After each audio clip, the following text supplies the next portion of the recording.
King Edward VII of England called the jeweler Cartier the king among jewelers and the jeweler of kings, and ordered 27 tiaras for his coronation. From that moment, Cartier's popularity soared to a height that many could not surmount. In the pre-war period, Cartier received no less than 18 patents from various royal courts. Not only royalty wore Cartier tiaras. Aristocrats and the rich sought to get their hands on the marvelous diamonds. Let's talk about the history of 3 exquisite tiaras created by the Cartier Jewelry House. Before we start, please support my channel by clicking the like and subscribe buttons. Thank you. Today's narrative begins with a captivating Greek-style tiara meticulously crafted by Cartier jewelers in 1909. This exquisite creation was commissioned by Sir Montague Allen, a Canadian businessman and aristocrat, as a heartfelt gift for his beloved wife, Marguerite Allen. The tiara's main ornamental motif features a Greek meanda symmetrically emanating from a sizable old mine diamond at its center, while small pearls embellish both the upper and lower edges. Marguerite frequently adorned herself with this elegant tiara during public engagements, and Canadian society chronicled the Allens' presence at various events during those years, often highlighting Marguerite's lavish jewelry. As the First World War erupted, the Allen couple's eldest offspring, Martha and Hugh, departed Canada for Great Britain. Martha dedicated herself as a nurse, while Hugh enlisted in the Royal Naval Air Service. In the spring and summer of 1915, Sir Montague contemplated his own journey to Britain. Following deliberation, the Allens concluded that Marguerite, along with her younger daughters Anna and Gwendolyn, should also make the voyage, aspiring to keep the entire family united throughout the trying years of the war. Little did they know, this decision would prove fateful for them. On May 1, 1915, Marguerite Allen embarked on the ill-fated Lusitania with her daughters and maids, marking her final voyage. Tragedy struck on May 7 when a German submarine attacked, sinking the ship in 18 minutes. Despite sufficient lifeboats, the ship's movement led to the capsizing of most, with only 6 of the 48 successfully launched. The horrifying toll was 1,198 lives, including both of the Allens' daughters.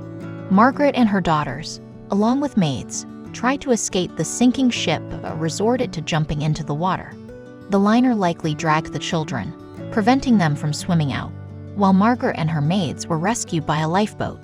Upon leaving Canada, Lady Allen carried her entire wardrobe and jewelry, including the Cartier meanda tiara, cleverly saved by a maid who hid it in her outer garment. In the ensuing years, Marguerite defiantly reappeared at social events adorned with the tiara, as evidenced by archival photographs. Having outlived her entire children, Marguerite's tiara transitioned into the possession of her cousin Elspeth Patterson Dawes upon her demise in 1957. Subsequently, Dawes passed it down to her granddaughter, Elspeth born Straker, in a significant turn of events coinciding with the centennial commemoration of the Lusitania's tragic sinking in 2015.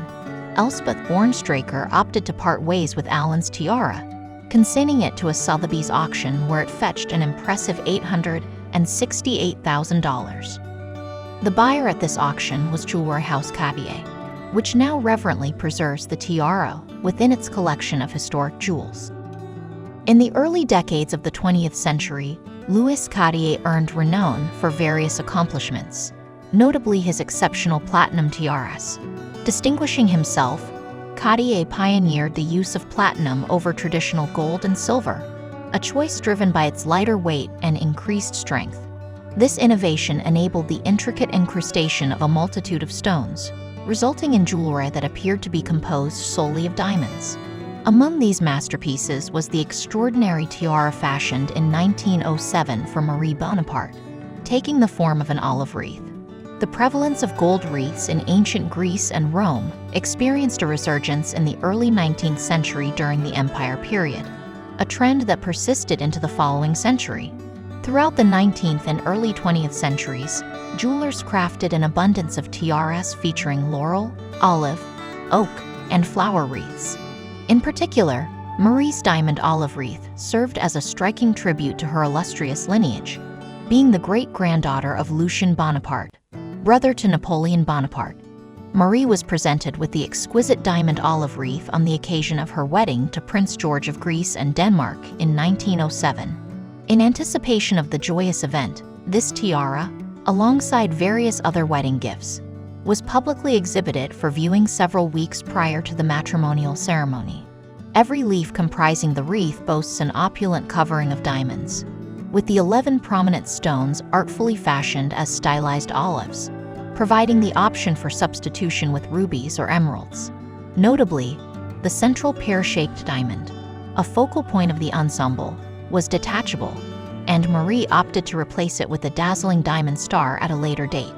This tiara swiftly became the princess's cherished adornment, gracing her presence at all significant gatherings, including the coronation of Queen Elizabeth II in 1953.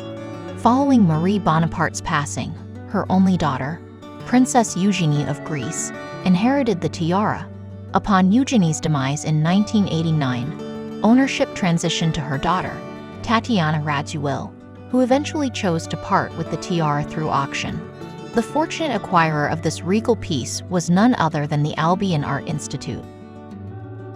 To conclude today's review of famous Cartier tiaras, let's finish with the halo tiara, which Kate Middleton wore during her marriage to Prince William in 2011. Despite its modest size, this refined tiara has consistently been a beloved choice among the ladies of the royal family of Great Britain. In the midst of 1936, the Duke of York, George, the future King George VI, commissioned Cartier to create the halo tiara as a gift for his wife, Elizabeth Boselaen. The tiara, featuring 16 gracefully graduated curls on a medium-width bezel, was meticulously crafted using 739 brilliant cut diamonds and 149 baguette-cut diamonds. Though Elizabeth Boselaen infrequently adorned herself with this piece, in the spring of 1944, she bestowed it upon her daughter, Princess Elizabeth, the future Queen of the United Kingdom.